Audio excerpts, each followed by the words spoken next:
Want to know how to set up CO2 in your planted aquarium? Then watch this comprehensive tutorial and stick around to the end of the video to see what I think is best, inline CO2 or in-tank injected CO2.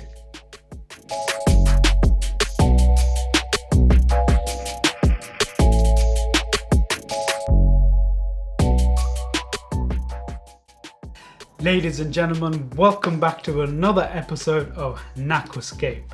If you're new to the channel, then consider subscribing and hit the notification bell so you don't miss out on content and videos to do with unboxing and reviews of products related to planted aquariums and aquascaping.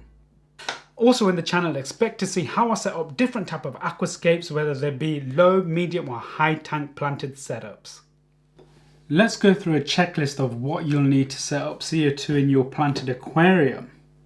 First of all, a bottle of CO2, CO2 resistant tubing, a CO2 regulator, a CO2 bubble counter, a non-return check valve, a CO2 diffuser for injected CO2.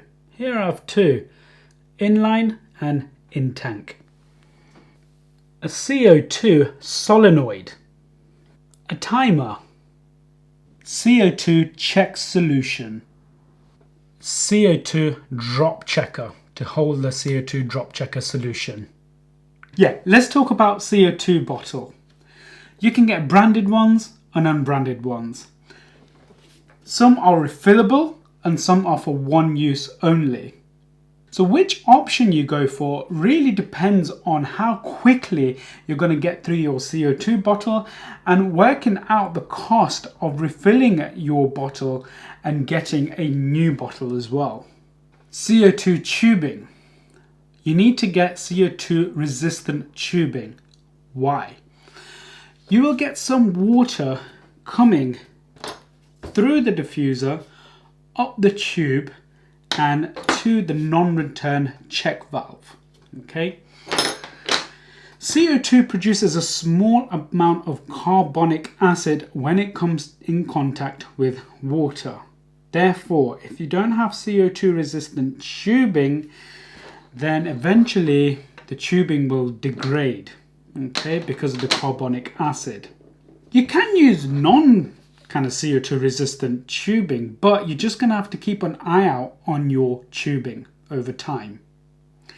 The CO2 regulator. I have one here that I have unboxed just right now, made by CO2 Art. The regulator controls the amount of CO2 that enters the bubble counter and subsequently the diffuser and the aquarium. So lots of CO2 regulators are on the market, but I would recommend that you use a dual stage regulator that keeps the delivery pressure constant as the pressure of the bottle decreases. With a single stage regulator, the delivery pressure increases as the cylinder pressure decreases. The dual stage therefore maintains a constant flow as the pressure in the bottle and the amount of CO2 in the bottle decreases.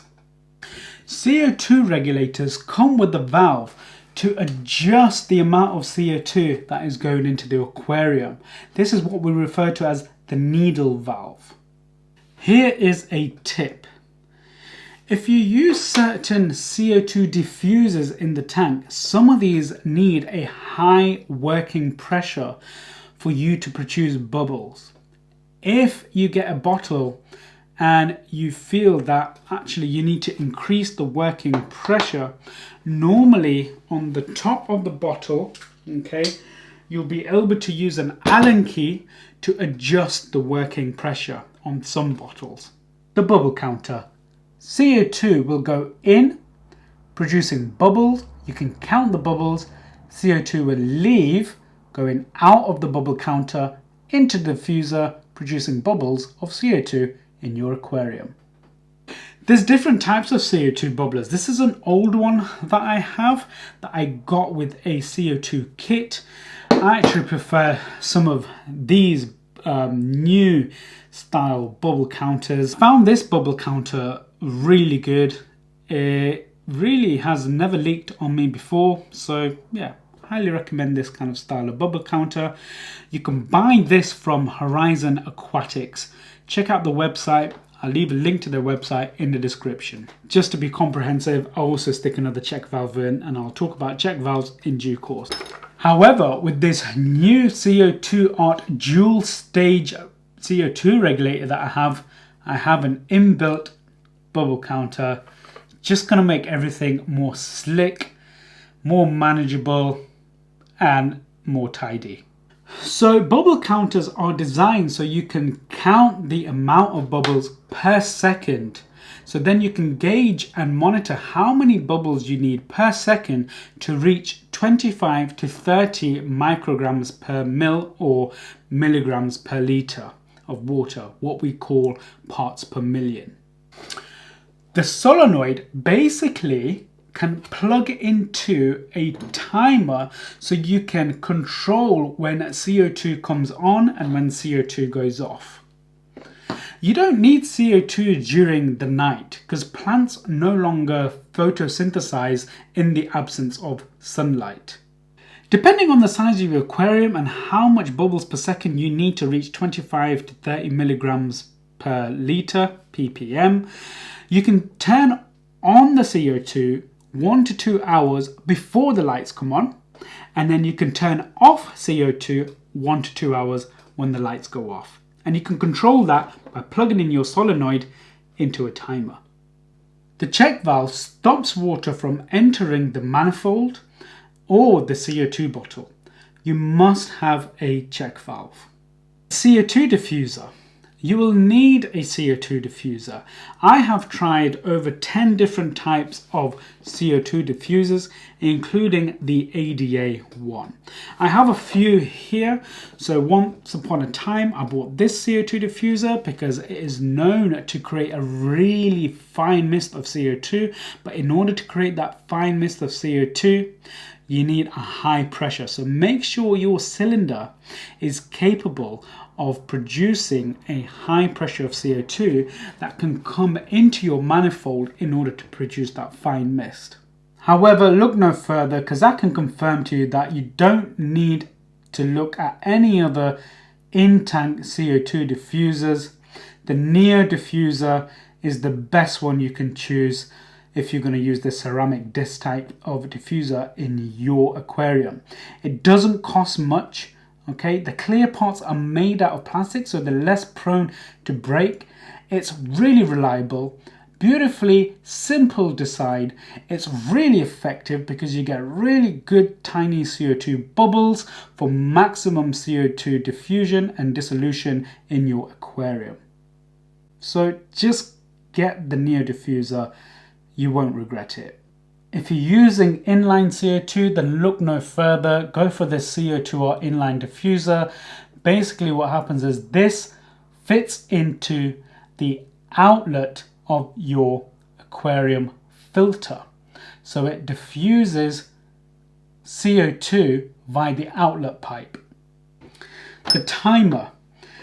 Yeah, it's a timer, I know, but I'm just using these cheap timers from IKEA. Timers. I'm using these timers from IKEA. For a pack of 2, they're around about £6. Gets the job done. However, you know, moving forward, I might want to use some smart timers that I can control via an app. So the timer, you can control the CO2 when it comes on and when it goes off. And like I said, CO2 on 1 or 2 hours before lights, CO2 off 1 or 2 hours before lights go off. CO2 dropper check solution. So basically this is just a solution of an inorganic base followed by a pH indicator. Most cases, because you're going from blue to yellow over a narrow pH range, it's bromomethyl blue. I will do a dedicated video of how bromomethyl blue works and how your drop checker solution works from an organic medicinal chemist perspective. Subscribe, hit the notification bell so you don't miss out on this vital knowledge, which is important to know and will be of value to you moving forward in your aquascaping journey. You want to make sure that before you install your CO2 that the bottle is stood upright for a good couple of hours. I would recommend that leave the CO2 bottle upright overnight. When setting up the CO2, the first thing you need to make sure is that this cylinder is off. Because I'm using the CO2 art regulator, which is going to eventually fit on the side here, I need to consult the manufacturer's instructions and fit the regulator according to the manufacturer's instructions. The second thing you need to do is make sure that the regulator is off as well. Therefore, screwing one way will put the valve inwards. That's when CO2 is on. Turning it the opposite way can turn the valve out. That is CO2 off. Make sure that the valve is out so CO2 is off. You're then ready to put your regulator onto the CO2 bottle. Some people might do is just put a bit of PTFE tape in here as well. I'm not going to, since it doesn't suggest that. If I do find I get any leaks, I can always put PTFE later on.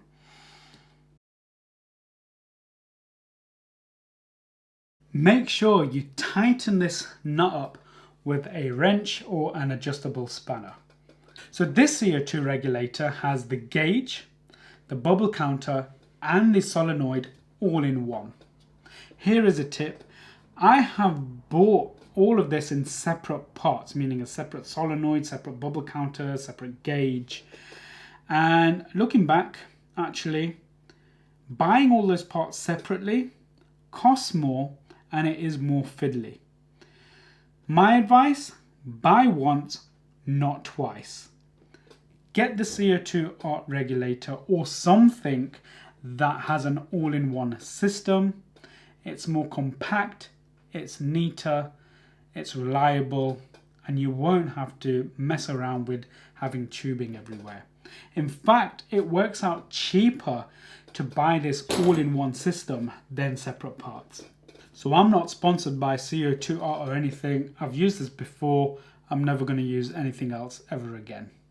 Now that the manifold is on the cylinder, we can put water into the bubble counter.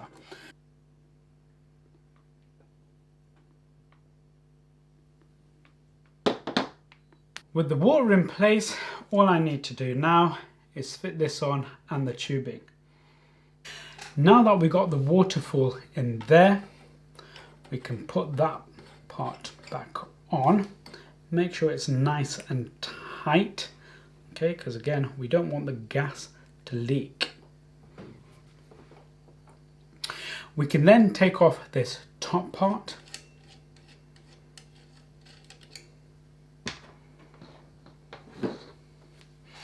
We can thread that into your CO2 resistant tubing, like so. We can put the tubing onto the bubble counter. Make sure you hold this part when pushing this in. Screw on that nut. That locks the tube so it doesn't pop off. Now we need to install the check valve. What I recommend is that if your bubbler attaches to the side of the tank, have the check valve below that bubbler. So you need to cut the hose to the appropriate length in order to set your check valve up. If your bubbler doesn't attach to the side of the aquarium by suction cups, for instance, then make sure your bubbler is just outside of the tank where you can see it visually, and therefore the check valve will sit underneath the bubbler. Okay, so we're going to make a cut in this tube.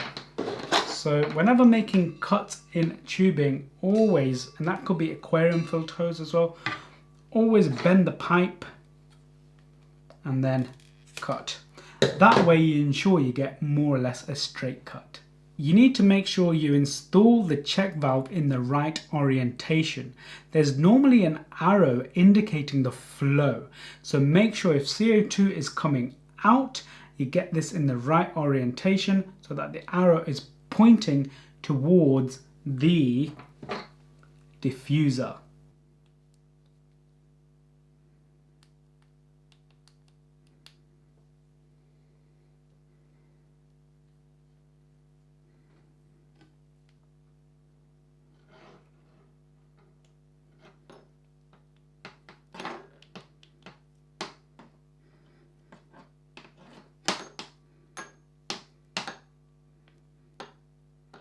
Okay, so I need to put this Intank diffuser onto the tubing. Stay tuned to the video and watch to the end to see how I plumb in an inline diffuser using a filter.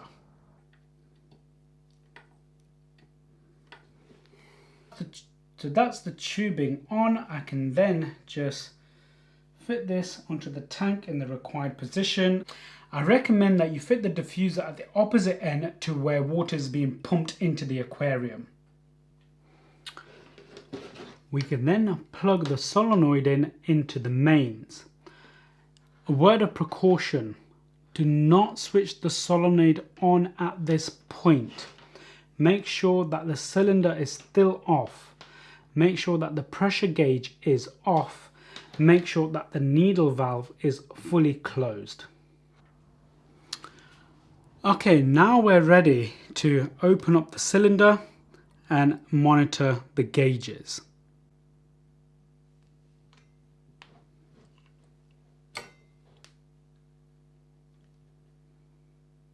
With the gauge open, we can see that there is pressure going into the manifold.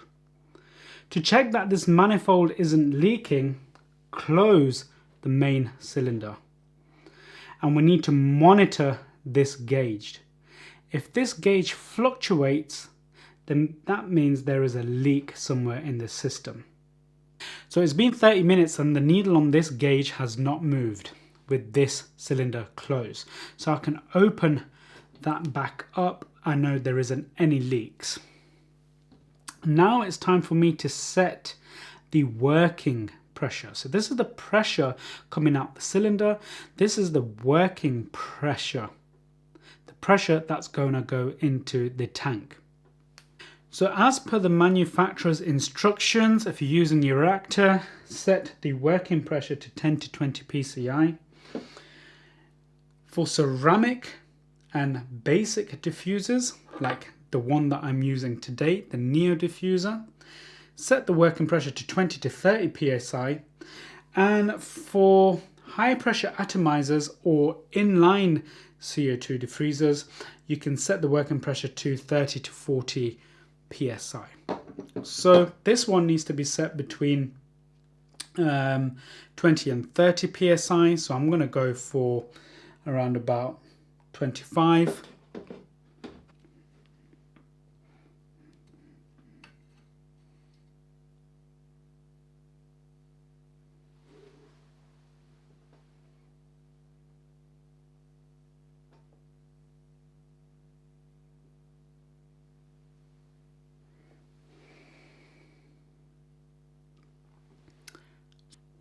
So I've just set that shy of 30 psi.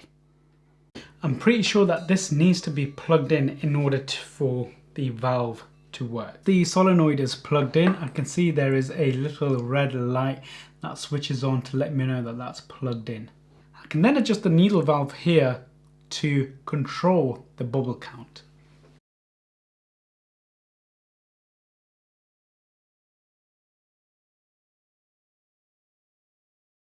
One thing that I would like CO2 Art to incorporate into the design of their manifold is a locking mechanism of the needle valve. Just so that once you've got the adjustment to where you want it, you can push that in or pull it out so it locks it in place and it prevents the needle valve from being moved in case you knock it around by accident. Okay, so with the mini needle valve opened and the bubble count set to 1 bubble per second, this is the type of flow I get from the Neo diffuser into the tank. Okay, so your Intank diffuser is on, it's blowing bubbles. The next thing you need to do is set up your drop checker. For that you need your drop checker, and this is one that hangs on the aquarium, where this part is on the inside of the aquarium, that is on the outside. You need some drop checker solution. Simply open up the bottle of the drop checker solution and just let it drip in like so, and just guide it into the solution. Make sure you touch the solution on the side of the glass so that it drips down. That is the key thing. And then you just invert, and your drop checker solution is in your drop checker. This just sits on the side of the glass, and the solution will react to the acidity of the water. Basically, CO2 will go into the water, CO2 produces, and water produces carbonic acid, and the pH will adjust of the aquarium, and that solution should turn to a nice green color. That's when you know you've got around about 25 to 30 parts per million of CO2, which is what you're aiming to get. So that is how you set up CO2 like a boss using Intank CO2 diffuser. But what about if you wanted to go for inline CO2? So here I have an external canister filter, and what we're going to do now is plumb in our inline CO2. So what I need to check is that the inline CO2 goes into where water is pumping out of the filter into the aquarium, so the outlet of the filter. So let's put that on the outlet. Okay, and normally what I'd like to do is set this up so that it's just coming out of the outlet. Alright, so now we can put this into the filter hose, the outlet of the filter hose. Make sure you install this in the right orientation, check the manufacturer's instructions. In this case, this CO2 Art inline diffuser goes in like that. This is a 12mm, 16mm, so 12mm internal, 16mm outer diameter. So make sure you get the right one for your aquarium.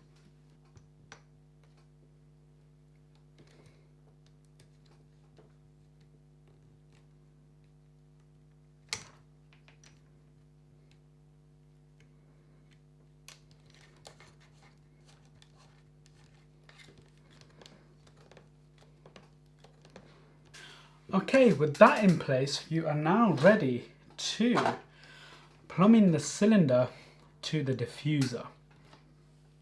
So again, just like before, this particular inline CO2 has a screw nut to grip the tubing. So you can put that onto the CO2 nozzle. Screw that on. Nice and tight. That isn't going anywhere. So what's next? So then basically what we do is we put on the rest of the filtration pipe on the outlet, and then the rest of this hosing is going to go to the outlet of the lily pipe, or the filter pipe that you use for your aquarium. So you've watched all the way to the end of the video, and now I'm going to reveal finally which type of CO2 diffusion I prefer for my aquariums and what's giving me the best results. Inline CO2 or an Intank CO2 diffuser? Well guys, it has to be inline CO2 all the way. The reason why is that I've done an experiment with a HC carpet. All the parameters were the same. The only thing that I changed was an inline diffuser from using an Intank diffuser, and the HC carpet just grew beautifully. It just took off much better with inline diffuser.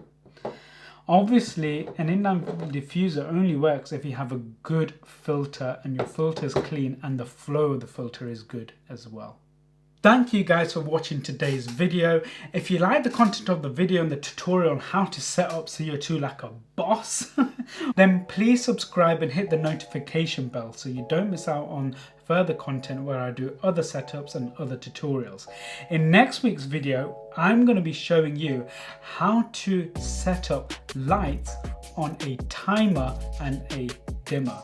So subscribe, hit the bell, and see you next week.